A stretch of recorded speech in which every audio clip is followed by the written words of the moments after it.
cette situation de conflit, on la connaît tous, et que nous ne pouvons pas traverser notre existence sans avoir été impactés ou touchés par un conflit, que ce soit dans notre monde professionnel, que ce soit dans notre couple, que ce soit dans notre vie familiale, dans notre vie sociale. Il est bien difficile de traverser notre existence sans conflit. Peut-être pour commencer, voilà, je n'ai pas pris le temps de me présenter, juste 2 mots. Donc, moi, je suis Catherine Chatelain-Pernoud. Je suis formatrice en PNL ici chez Reactive. Donc, j'interviens sur les différents niveaux de formation de programmation linguistique en collaboration avec Tania et avec les autres formateurs d'ici. Donc ça fait 3 ans que je suis formatrice, enseignante en PNL. Et puis parallèlement à ça, j'ai un cabinet de thérapie brève et de coaching qui se trouve sur Rumilly, pour ceux qui connaissent. Voilà, depuis 2018. Donc je partage mon temps entre des consultations individuelles sur Rumilly et puis l'action de formation ici chez Reactive. Sachant que je dis toujours que je suis tombée en PNL comme on tombe en amour, c'est-à-dire que je suis tombée dedans le premier jour des bases et que j'en suis jamais ressortie et que je crois que ça m'accompagnera jusqu'à la fin de mon existence tellement voilà, c'est une passion et que les bienfaits que j'en ai expérimentés, voilà, j'ai eu maintenant envie de les partager. Pour en revenir au conflit, c'est intéressant quand même qu'on s'arrête un petit peu sur ce qu'est un conflit. Effectivement, un problème n'est pas forcément un conflit. Un conflit... Bonjour, entre, je t'en prie. Je suis toujours autant à l'heure. Parfait, ne change rien. Un conflit, en fait, va être vraiment plus qu'un problème. Un conflit, il va faire appel à une notion d'opposition forte qui va créer des rivalités et qui va être la base sur de désaccords souvent. Mais au-delà de ça, en fait, pour qu'il y ait conflit, il faut surtout qu'il y ait une implication d'émotions désagréables qui soit forte. En fait, c'est vraiment ces 2 éléments-là qui vont être inhérents à l'apparition et à l'action du conflit. Bien évidemment, du coup, c'est sur la base d'incompréhension, de dysfonctionnement et d'augmentation des tensions que va intervenir le conflit. Et dans un conflit, chacun a raison dans sa vérité, dans son modèle du monde. Et ce qui est intéressant de penser, c'est que dans un conflit, en fait, chacun légitimement s'applique à retrouver ou à maintenir un droit qu'il pense légitime pour lui. Alors après, est-ce qu'on est toujours objectif dans ce besoin et ce droit que l'on pense légitime, ou est-ce que c'est simplement la perception qu'on en a par rapport à différentes choses qu'on verra tout à l'heure? Là est la grande question.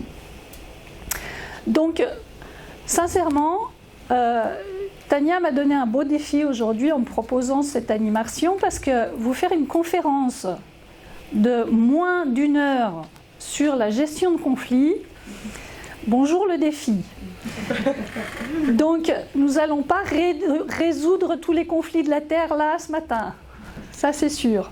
En tout cas, l'idée, c'est de pouvoir vous en donner d'en faire un peu le tour et de surtout voir qu'il existe des possibilités à différents niveaux pour résoudre les conflits.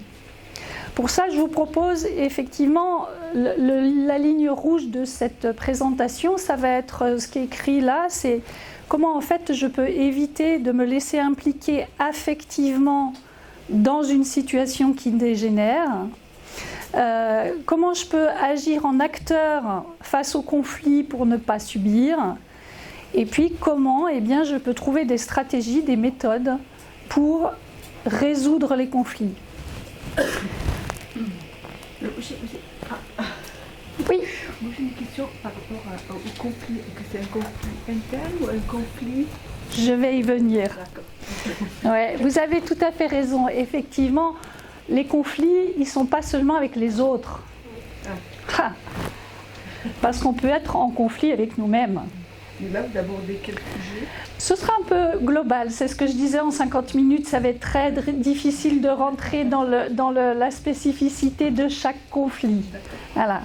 Oui, en ce qui nous concerne, nous, souvent, quand on parle de conflit avec nous-mêmes, on parle souvent de conflit de loyauté. C'est quand il y a différentes parties de nous qui s'animent. Il n'y a pas besoin d'avoir des troubles de la personnalité pour comprendre qu'il y a différentes parties à l'intérieur de nous et qui parfois sont en conflit parce qu'il y en a une qui veut ça et il y en a une qui veut complètement le contraire. Par exemple, moi j'ai ce problème, je prévois mes vacances d'été, il y a une partie de moi qui voudrait être au bord de la mer Méditerranée, il y a une autre partie de moi qui voudrait être en Bretagne. Du coup, je ne me suis toujours pas décidée. Ça va? Ouais. Alors, ça tombe bien parce qu'effectivement, avec l'outil PNL que je voudrais vous faire découvrir en lien avec les conflits aujourd'hui, c'est qu'en fait, vous avez là un outil PNL qui s'appelle l'index de computation, qui est une représentation symbolique de comment en fait nous fonctionnons. Nous avons un système mental, un processus interne, c'est notre mental, c'est nos pensées, c'est comment ça marche au niveau de notre tête. Nous avons un état interne. L'état interne en PNL, c'est tout ce qui va faire appel à nos émotions, à nos sentiments, à nos ressentiments, à tout ce qui va se passer physiquement dans notre corps, dans la manifestation de ce qui se passe pour nous.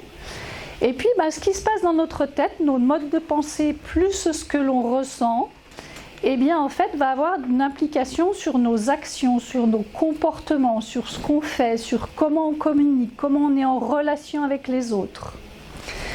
Et en fait, j'ai pris cet exemple-là pour vous dire que dans une situation de conflit, ça va être très important d'arriver un peu à faire cette distinction entre qu'est-ce qui se passe dans nos pensées, qu'est-ce qu'on se dit, qu'est-ce qu'on se raconte sur ce conflit, qu'est-ce qu'on en fait, est-ce qu'on entretient nos pensées qui vont nous laisser continuellement en lien avec ce conflit, quel impact ça va avoir sur notre état interne, sur nos émotions, sur notre bien-être, et puis quelles sont les conséquences que ça va avoir dans nos comportements, dans notre relation à l'autre, dans notre mode de communication.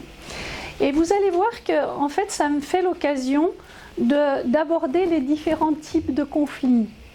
C'est-à-dire que vous avez tous entendu ces mots à certains moments. Le conflit d'intérêt. Le conflit d'intérêt, eh bien en fait, il va intervenir quand il y a un affrontement sur des idées.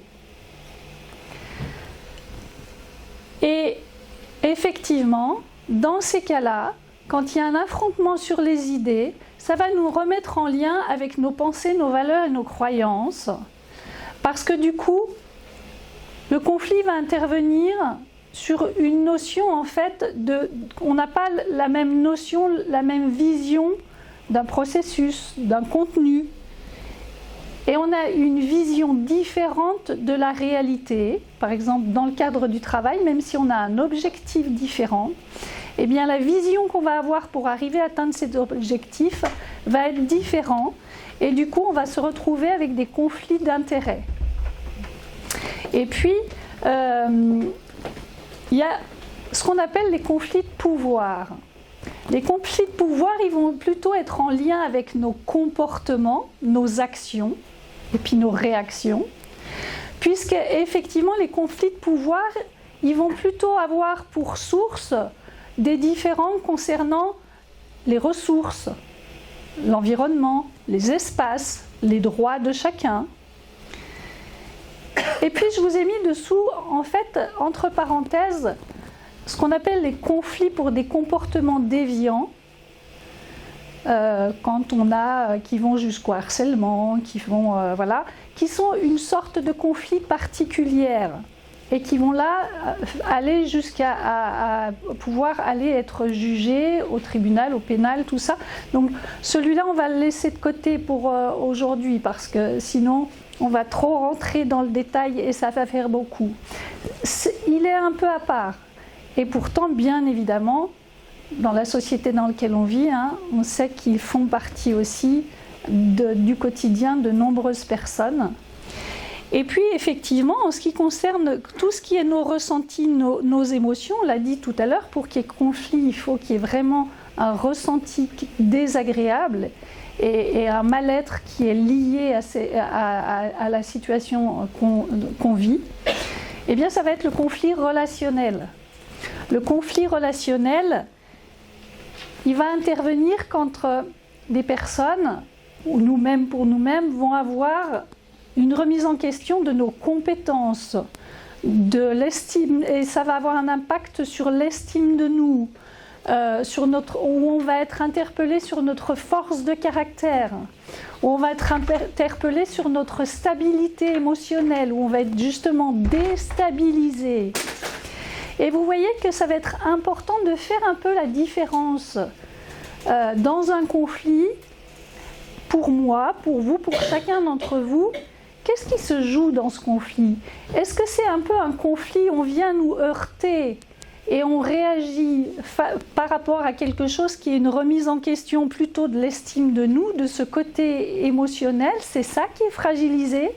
Ou bien est-ce que la source du conflit, elle est plutôt sur une prise de pouvoir, sur l'acquisition de quelque chose qu'on trouve légitime pour nous en termes de pouvoir, de ressources, d'espace, de droits acquis par exemple? Ou alors est-ce que c'est plutôt effectivement un affrontement d'idées? Parce que du coup la stratégie et la posture pour résoudre ces conflits, suivant que c'est l'un ou l'autre, eh bien il va y avoir des petites subtilités et du coup on n'aura pas forcément le même angle d'intervention pour résoudre un conflit suivant où il se situe. Ça va jusque-là? Oui. Je peux vous interrompre ou vous préférez à la fin? C'est ce que j'allais dire ça va jusque-là. Si vous avez des questions, n'hésitez pas à m'interrompre. Donc je vous en prie, vous pouvez m'interrompre. Alors la frontière, je la trouve des fois un petit peu limite. On est d'accord que ça peut s'interpénétrer, les conflits. Et oui. Parce que vous dites qu'il y a des outils pour l'un, mais... Je suis bien d'accord. Et effectivement, vous avez tout à fait d'accord. C'était la conclusion de ça. C'est que c'est bien plus flou. Les limites sont bien plus floues et bien plus interconnectées que cette description-là. C'est comme effectivement la représentation de nos pensées, de nos émotions et de nos actions, c'est un outil pour avoir une manière de les représenter symboliquement. En même temps, dans la vraie vie, tout ceci est bien plus intriqué qu'il n'y paraît dans mon explication. En même temps, c'est aussi une façon de pouvoir observer nos comportements, notre façon de ressentir et de façon de créer nos pensées, en tout cas de savoir comment nous fonctionnons par rapport à nos pensées. Est-ce que nous avons un dialogue interne envers nous qui va plutôt aller chercher les autres choses positives dans un problème ou dans un désaccord avec quelqu'un pour trouver un consensus? Ou bien alors, est-ce que les pensées et le dialogue interne, ce qu'on va raconter, va nous permettre d'aller enrichir et tourner en boucle? Vous savez, quand il y a le petit hamster qui se met dans sa roue là, et puis qui commence à tourner, et qui va faire que vous allez rester coincé dans cette situation de conflit, même quand vous n'êtes pas, par exemple, au travail, si c'est un conflit de travail. Voilà. Donc tout cela est vraiment bien plus intriqué que ça. En tout cas, je trouve intéressant de pouvoir le présenter comme ça pour commencer à appréhender un petit peu ces différentes subtilités. Est-ce que j'ai répondu à votre question? Ça va? Ok, super. Alors, bien évidemment qu'on ne peut pas parler de conflit sans, du coup, pouvoir parler d'émotions. Et les émotions, eh bien effectivement, qu'est-ce qui va se manifester dans les conflits? C'est la colère. Et là, encore une fois, ça vaut le coup de comprendre par quel mécanisme nous passons et puis d'observer par quel mécanisme passent les personnes avec qui on est en conflit. Et en fait, eh ben, dans le conflit, ce qui va intervenir, c'est la notion de la colère. La colère, c'est une des émotions principales. Hein. Si on reprend les 4 émotions principales, nous avons la peur, nous avons la tristesse, nous avons la colère, et puis en face, nous avons la joie. C'est la classification maintenant un peu internationale des grandes classifications des émotions. Vous retrouverez aussi dans d'autres classifications le dégoût et la tristesse avec celle-là. À quoi nous sert notre colère? À quoi? À quoi elle sert la colère? À se défendre. À se défendre, ouais. À nous exprimer. À exprimer quoi? Notre état de désaccord, oui. Nos limites. Ok. C'est ma question qui Ok. À poser nos limites. À poser nos limites, tout à fait. À se protéger. À se protéger, à se connaître. À se connaître. À se connaître, oui. Vous avez raison. En fait, la colère, elle nous parle de nos règles, de nos propres lois à nous. La colère, en fait, elle dit à l'autre, tu es rentré sur mon territoire et tu as passé la borne du respect de mes règles, donc je vais te repousser en dehors de mon territoire. Ça va? Eh oui. Je prends toujours l'exemple qui est un peu caricatural, mais regardez les supporters des clubs de foot, de rugby, regardez ce qui se passe dans un stade avec les clubs de supporters. C'est assez extraordinaire à observer parce que toutes ces personnes qui sont là, eh bien en fait, elles viennent supporter leur équipe. C'est pas tout à fait ça.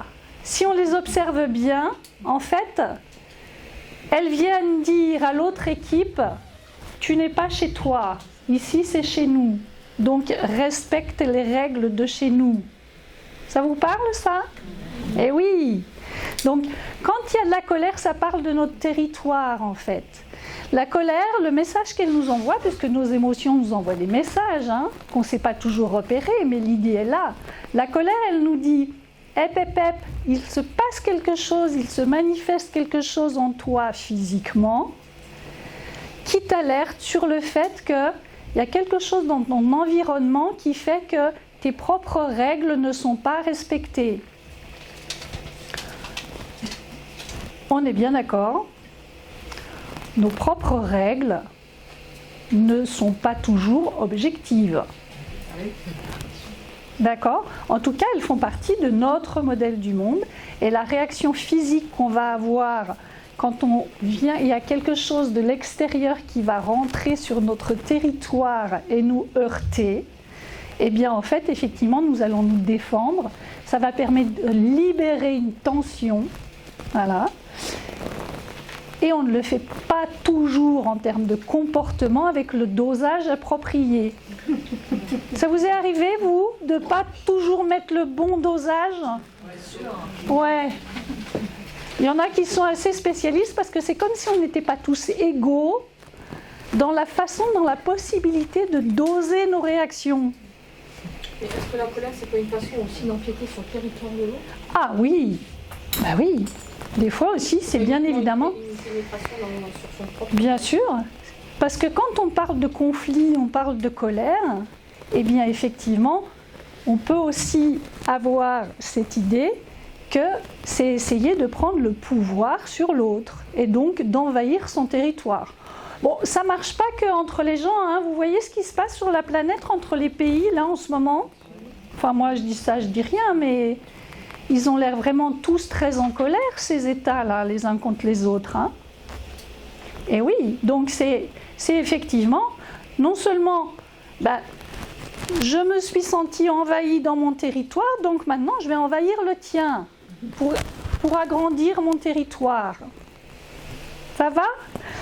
Donc, Ce qui est intéressant de reconnaître, c'est qu'il y a chez certaines personnes, la manifestation de la colère, elle va plutôt être une colère bleue, une colère froide.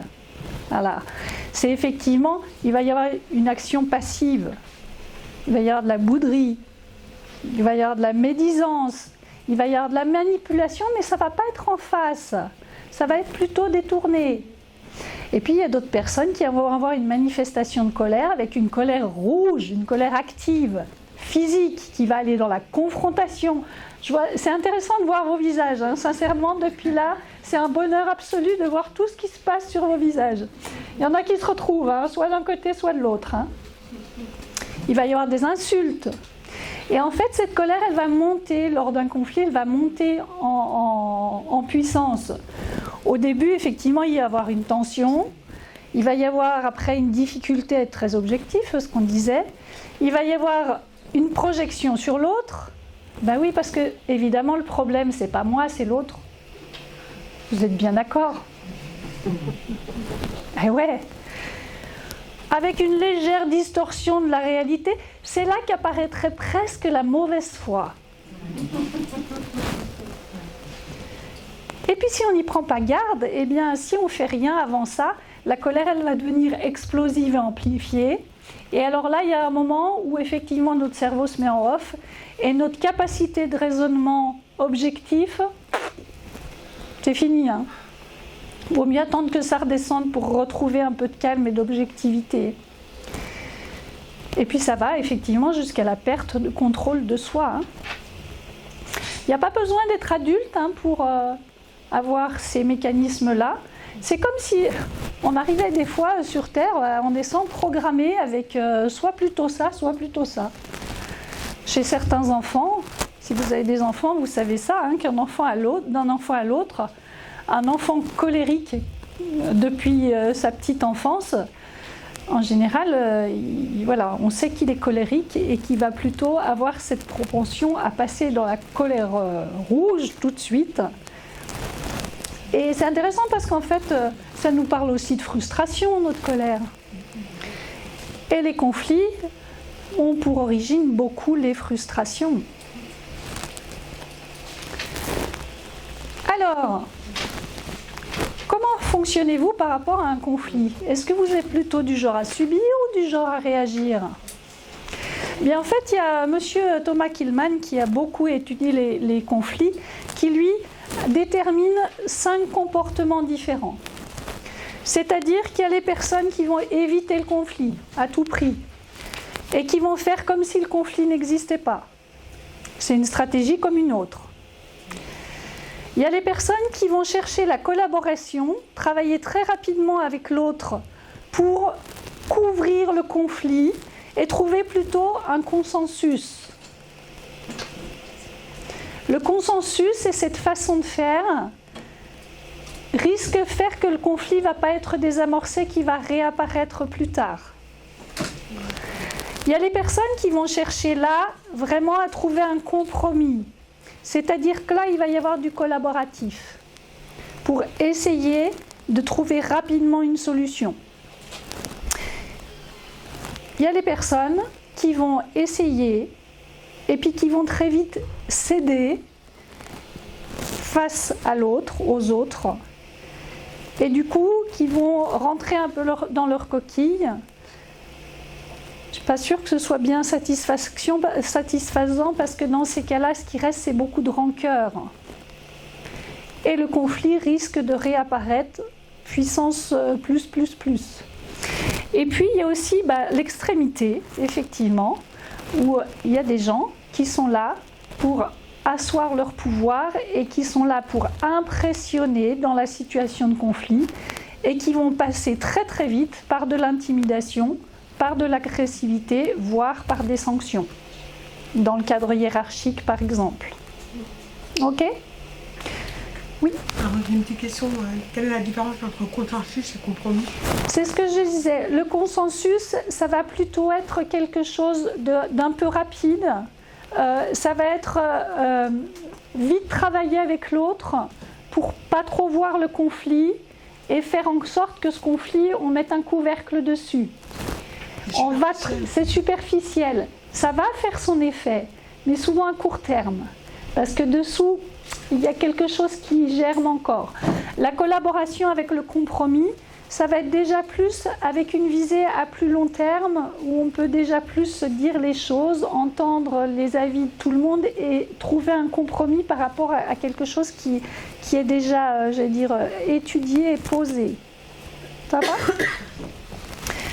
Oui, et puis je vous ai mis un petit schéma qui est issu du triangle de Cartman, qu'on utilise aussi beaucoup en PNL, qui nous permet de nous interpeller sur comment ça se passe en fait. Est-ce que nous avons plutôt, dans la situation de conflit, mais aussi dans d'autres domaines, plutôt une personnalité qui va faire que nous allons nous poser en victime de ce conflit ?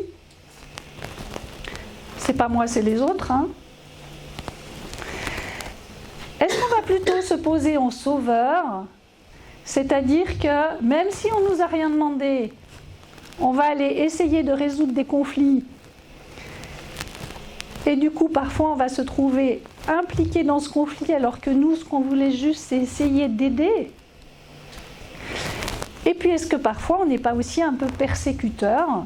Et que notre manque de lucidité et d'objectivité, parce que nos émotions sont impliquées intensément, ne va pas faire qu'on va participer et maintenir la situation de conflit.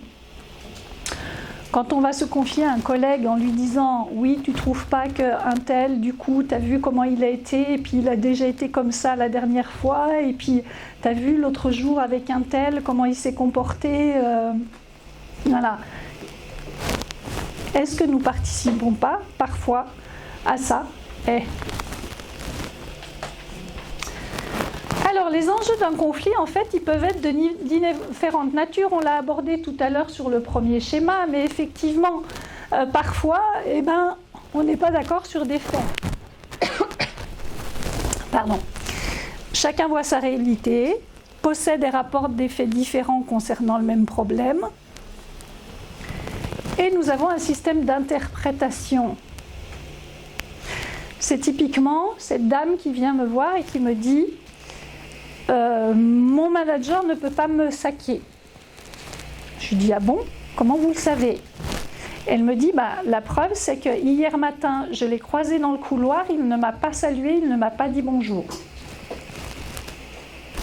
Ok ? Et en quoi le fait que votre manager ne vous ait pas dit bonjour hier fait que vous savez qu'il ne peut pas vous saquer ?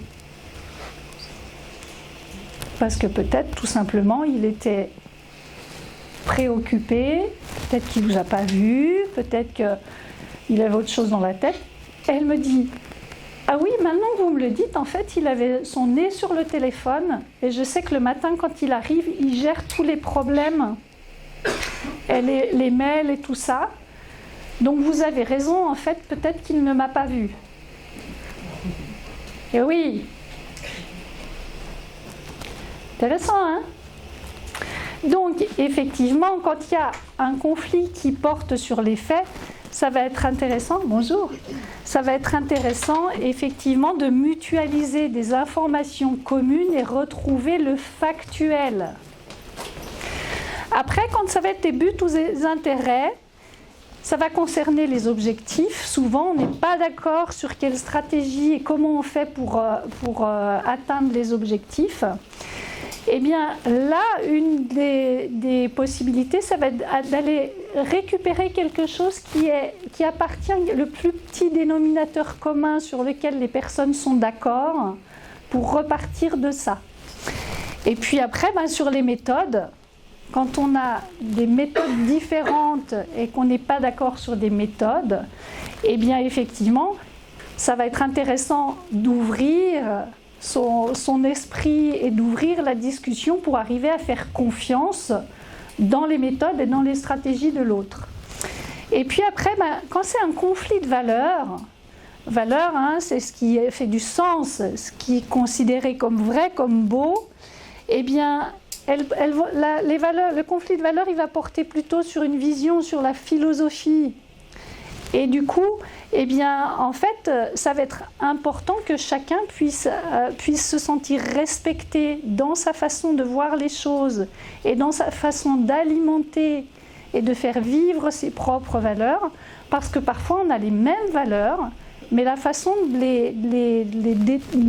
les pratiquer, de les déterminer, eh ben, sont pas tout à fait les mêmes.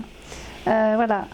Et du coup, dans ces cas-là, c'est important effectivement que chacun puisse s'exprimer sur sa vision, sur ce qui fait sens pour lui. Et du coup, pour faire avancer les discussions et faire avancer la conciliation. En fait, là, du coup, ça va être intéressant de revenir à comment est-ce qu'on peut définir les signes avant-coureurs d'un conflit et intervenir avant que le conflit soit complètement en place. Eh bien, effectivement, les signes avant-coureurs, ils vont se manifester par des manifestations de tension ou de malaise. Les tensions et les malaises, en particulier, ils ne sont pas toujours exprimés. Et effectivement, dans une entreprise, en famille, dans un couple, ne rien dire, ne pas questionner, effectivement, tout en sentant cet état de malaise, va faire en sorte que le conflit il ait des chances de s'amplifier. Donc, parfois, dans une entreprise, le désaccord, il est connu. Tout le monde sait qu'il se passe quelque chose entre tel service, ou telle personne, mais personne n'en parle. Et dans ces cas-là, effectivement, ça va être intéressant de déterminer ça, de le voir, de l'observer, pour pouvoir le désamorcer et faire en sorte de parler de ce conflit, pour pouvoir trouver des solutions pour le résoudre. Et puis après, effectivement, il y a la posture des signes avant-coureurs qui, effectivement, ce qu'on disait tout à l'heure, on en parle pour convaincre l'autre. On en parle pour convaincre l'autre. Voilà. Ce qui fait qu'on va emmener d'autres personnes que nous et on va les fédérer pour nourrir le conflit. Et ça, dans une entreprise, même dans une famille, c'est important de le déterminer pour pouvoir intervenir rapidement. Et puis après, la marche d'après, c'est que le conflit est ouvert. Et alors là, on va passer par une étape plutôt de conciliation, voire de médiation si besoin. Parce que là, le conflit, il est complètement ouvert, il est au vu de tous, et il est presque parfois assumé dans le maintien de ce conflit par les protagonismes de celui-ci. Alors, comment on fait pour sortir d'un conflit ? Eh bien, ce qu'on disait, c'est que ça va être important de déterminer les sources du conflit. On l'a vu, hein ? Quels sont les faits ? Comment, effectivement, je vais faire la différence entre les faits réels et l'interprétation que j'en fais ? Parce que, entre mon boss passe le matin dans le couloir, il est sur son téléphone, du coup il ne me dit pas bonjour, ça c'est un fait. La perception que j'ai, c'est « Oh l'enfoiré !» La conclusion que je vais en tirer, c'est « Ah, mais déjà la semaine dernière, je crois lundi, il a fait le même truc. Ah ouais, non, il ne peut vraiment pas me saquer, quoi. Sinon, il me dirait bonjour. » Quel impact ça va avoir sur mon état interne ? Ça ne va pas se passer comme ça. Hein. Quand il va rentrer dans mon bureau tout à l'heure, il a intérêt de rectifier le tir parce que sinon, moi, je ne me laisse pas faire. Je ne vais certainement pas lui adresser la parole en premier. Hein. Et du coup, en termes de comportement, quand il va rentrer dans mon bureau alors que lui s'est aperçu de rien, l'accueil, mon non-verbal, mon paraverbal, le ton avec lequel je vais m'adresser à lui, va laisser percevoir des tensions qui vont créer un malaise. Ça va ? Donc, détecter les premiers, et on a un outil extraordinaire qu'on oublie souvent, c'est que nous savons parler. Mais oui, nous avons la chance, nous humains, d'avoir le langage pour nous exprimer. Oui, il y a la langue des signes. Sinon, il y a la langue des signes. D'ailleurs, ce serait super que tu puisses la prochaine fois venir avec moi et signer en même temps. Ah, tu me laisseras tes coordonnées, j'adorerais ça, vraiment. Mais c'est vrai, il y a le langage corporel. Bien sûr. Et je trouve vraiment... Je peux te demander ton prénom ? Julie. Julie. Julie qui est là et effectivement qui utilise le langage des signes. Julie, c'est une spécialiste, vraiment une experte du non-verbal. Sauf que nous, comme on a le langage, on ne sait pas faire. Parce que déterminer ce qui se passe en nous, déjà, mettre des mots dessus, et en plus oser aller le dire à l'autre, c'est compliqué, hein ? Et puis alors, quand il faut s'imaginer dans les baskets de l'autre pour aller comprendre ce qu'il ressent vraiment, alors là, en fait on a la trouille parce que des fois que ça nous sauterait dessus ce qu'il ressent et puis qu'on revienne avec, en plus de ce qui se passe à l'intérieur de nous. Pas drôle, hein ? C'est une petite boutade, mais quand même. Et oui, identifier les sensations de malaise. Questionnez. Allez dire aux personnes que vous avez en face de vous, je suis inquiète pour toi. Il me semble qu'il se passe quelque chose pour toi et je voudrais juste vérifier comment tu te sens et pas comment tu vas. Eh ouais. C'est génial, hein ? Vous savez l'origine de ça va ? Est-ce que vous avez l'origine de comment ça va ? Oui. Comment monter celle, hein ? Ça date du Moyen-Âge, puisque tout le monde assistait au popo du roi le matin, et que c'était un privilège d'arriver dans sa chambre au moment du popo du roi, et que du coup la question qui lui était posée le matin, c'était « Comment vas-tu à celle ?» C'est intéressant de se le regarder. Je suis sûre que vous ne demanderez plus aux autres comment ça va. À partir d'aujourd'hui, ce sera différent. Oui, comment tu te sens ? C'est bien ça. Ça met en point déjà avec ce qui se passe à l'intérieur de la personne. Après, est-ce qu'elle sera capable de répondre sur ses sentiments ou ses émotions ? Ça, c'est autre chose. Mais la bonne nouvelle, c'est que ça s'apprend. Clarifier ouvertement la situation à n'importe quel moment. On l'a dit. Alors, soit pour interrompre l'amorce du conflit, soit déjà pendant son déroulement. Oser dire à l'autre qu'on le comprend, et puis après revenir à des choses factuelles, en évitant nos interprétations dans notre modèle du monde avec notre version de la vérité. Ok ? En PNL, il y a un présupposé qui dit « chaque personne a toujours raison dans son modèle du monde ». Eh oui, on a toujours raison dans notre propre vérité. Sauf parfois si on a un soupçon de mauvaise foi. Ça peut arriver. Trouver les mots justes pour exprimer ses émotions. Ah, pas facile, hein ?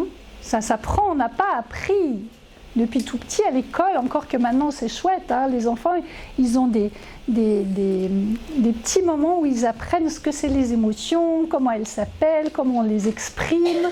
Ils ont même des cours d'empathie au collège, j'ai découvert ça extraordinaire. Vous imaginez que les humains ont besoin d'apprendre comment on est empathique.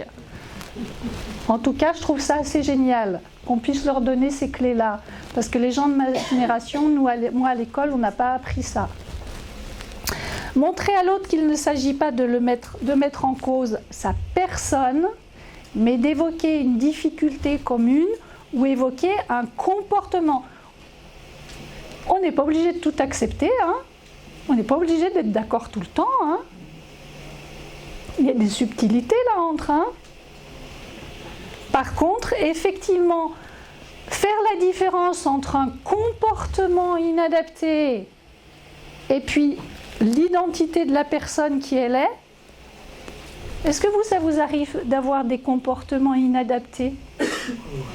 Ouais. Est-ce que ça fait de vous des mauvaises personnes? Ah ouais.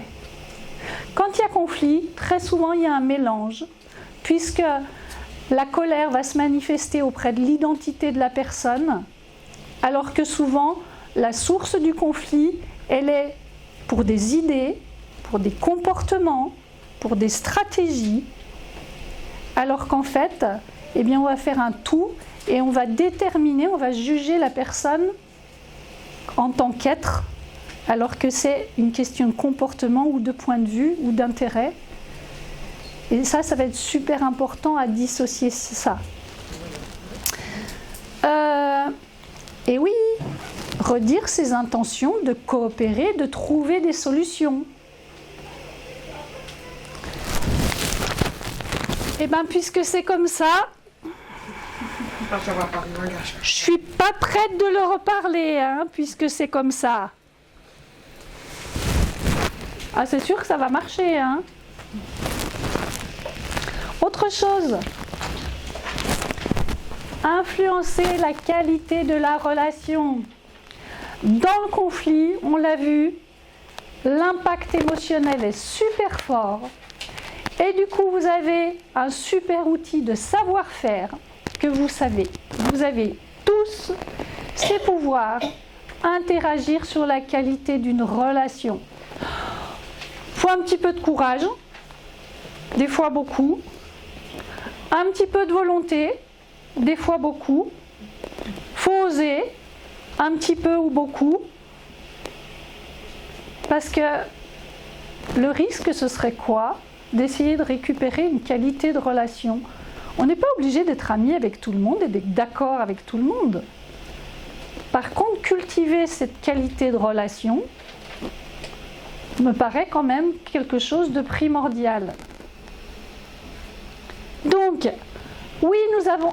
L'autre bonne nouvelle, c'est que nous pouvons prendre le pouvoir sur notre agilité émotionnelle.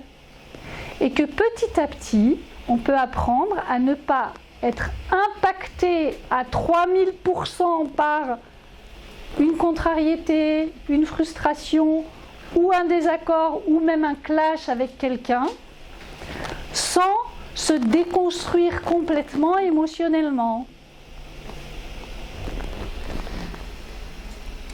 Et donc, bien se connaître et déclencher, et trouver, détecter les déclencheurs d'inconvénients, d'inconfort chez nous ou chez l'autre, ben ça va être super important parce que ça va pouvoir permettre de rectifier, de se protéger, de prendre soin de soi, avant de se laisser embarquer par quelque chose qui va complètement nous dépasser et même avoir des conséquences sur les autres domaines de notre vie, voire nous envahir complètement, jusqu'à nous rendre malades ou déprimés.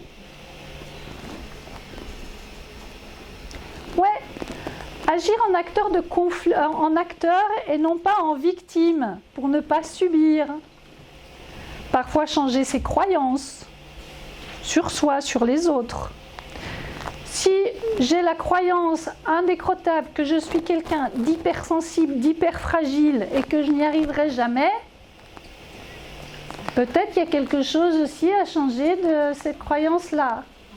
En PNL, on dit chaque personne a toutes les ressources en elle pour pouvoir résoudre ses problèmes. Sauf que des fois, les ressources elles sont tellement planquées sous la trouille, sous les expériences de vie pas chouettes, sous les traumas, sous ça, qu'il y a une bonne épaisseur de couverture dessus, on ne les voit même plus, les ressources. Croire en soi et croire en l'autre, aux ressources de l'autre pour retrouver une relation aisée, c'est super important.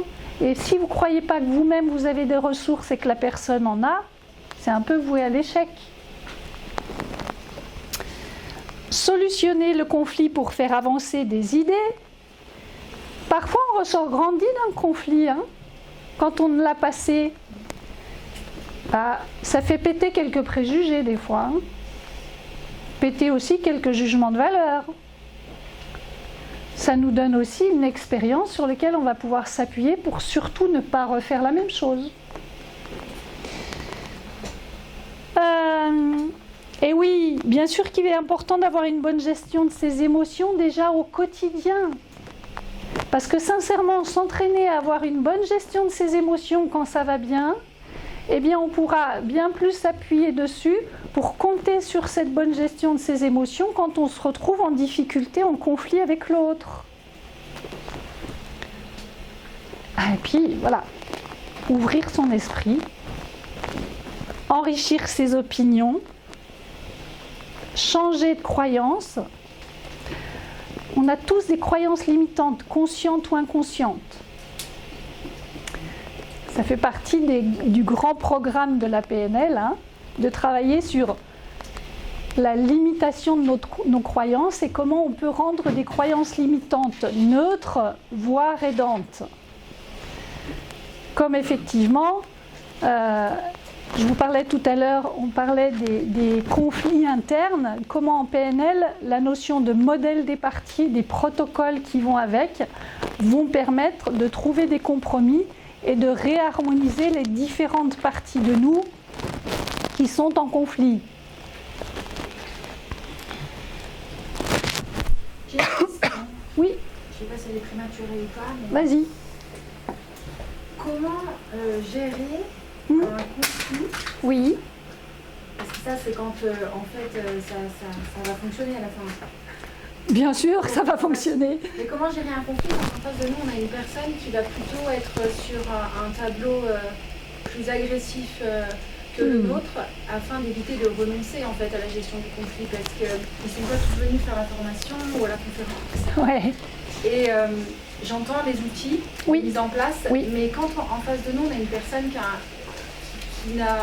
qui passe directement dans la colère rouge et qui va écraser l'autre, sans parler forcément d'échelle professionnelle, hein, mais du coup, des fois il y a des situations où on fuit le conflit parce qu'en fait on a l'impression Bien que sûr. même en exposant sans attaquer l'autre, sans incriminer l'autre, on a l'impression parfois que l'autre en fait il prend tout pour lui dans son ego et que ça le touche émotionnellement lui, Oui. et pas ce dont on parle. J'entends bien. Alors peut-être que vous allez trouver des éléments de réponse dans cette dernière partie-là.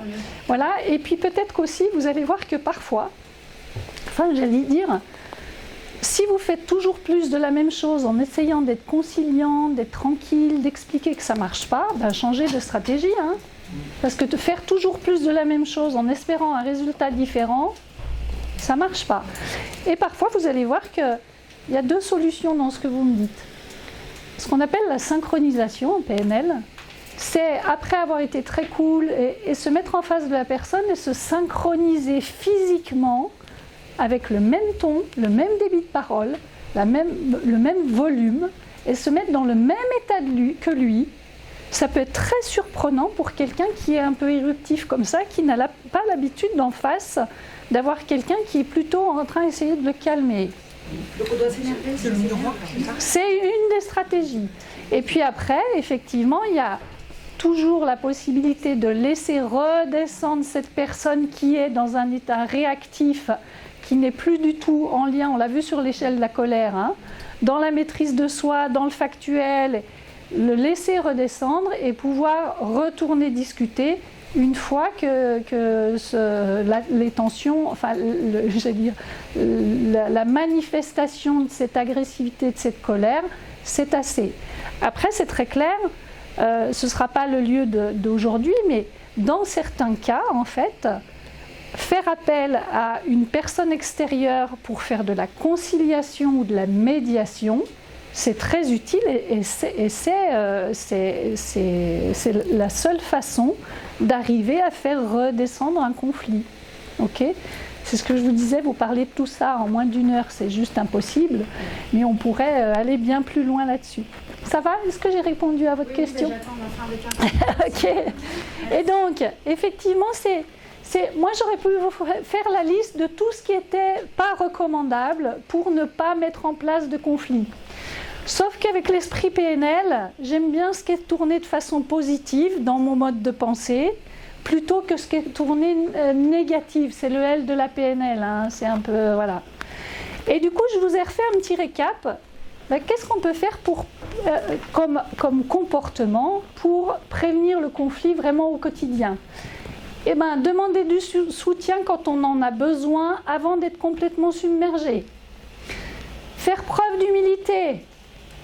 Des fois, ça vaut le coup, hein, pour ne pas déclencher l'hostilité des autres. Faire preuve de bonne volonté. Faire sa petite part de colibri, quoi.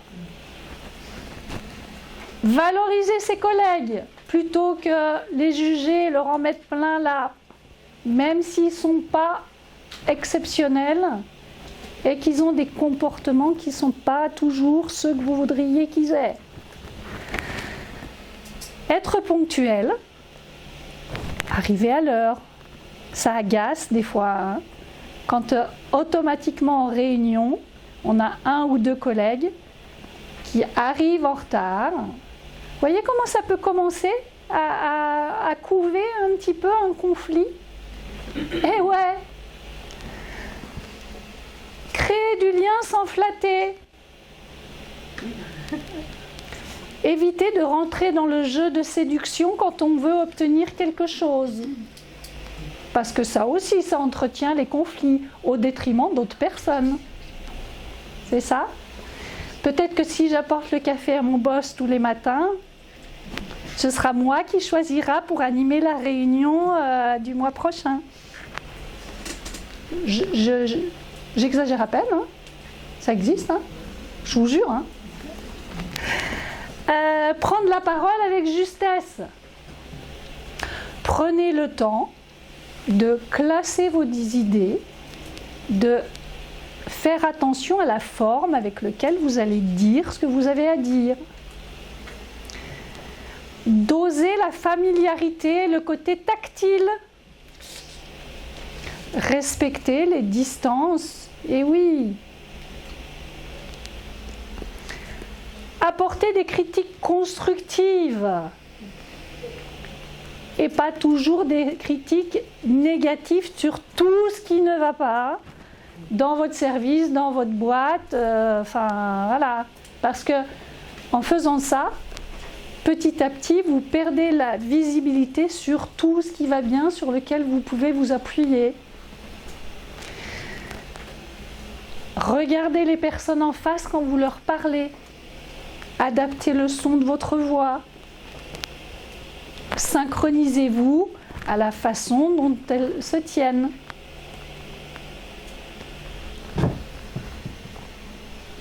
Si vous êtes manager ou si vous êtes travaillé en équipe, faites des promesses tenables.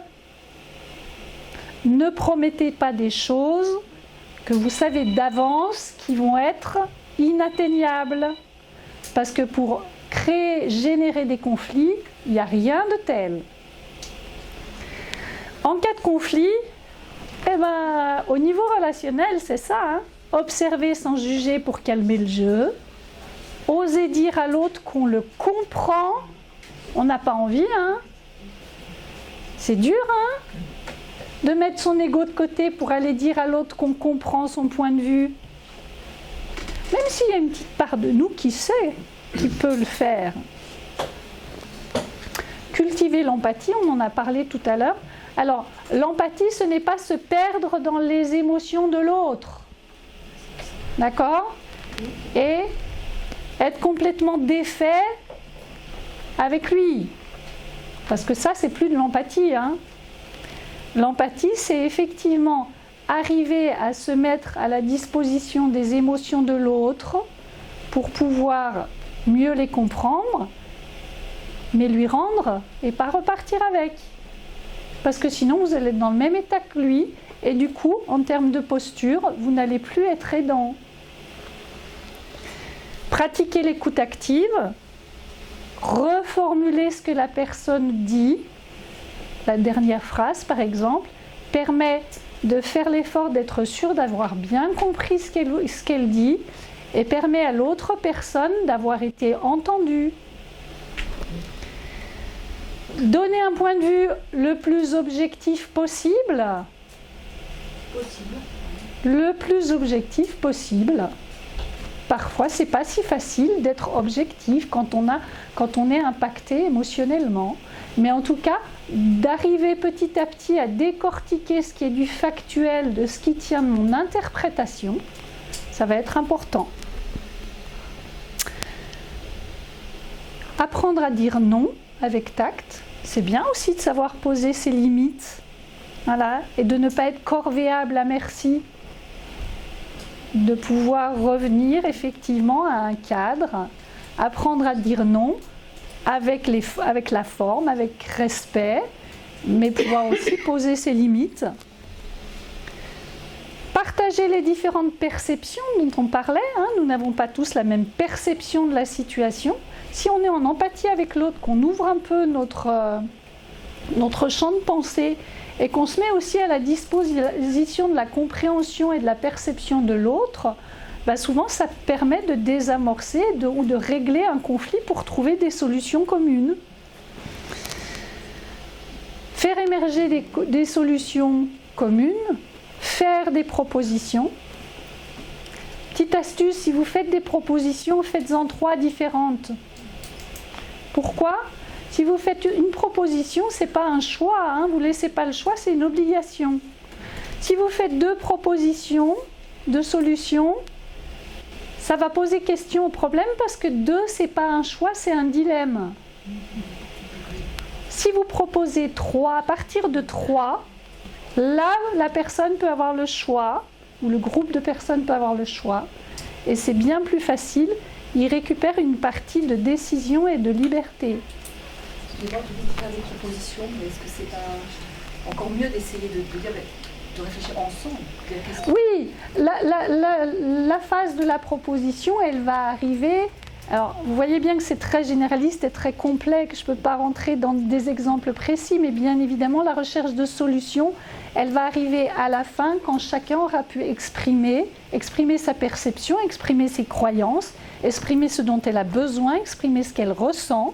Et c'est uniquement quand tout ça a été fait que la recherche de solutions communes, elle peut émerger. Vous avez tout à fait raison.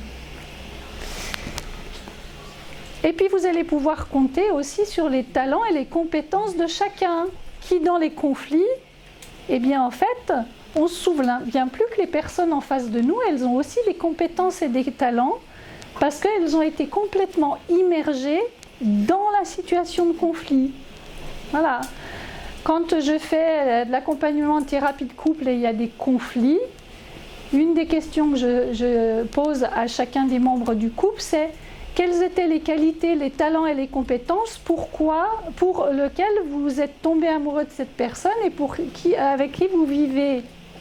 Donc bien sûr, ils font un reset arrière, ils sont comme ça, ils me donnent toutes les qualités, les compétences et les talents, et je leur dis, et aujourd'hui, est-ce que la personne que vous avez en face de vous les a perdus ?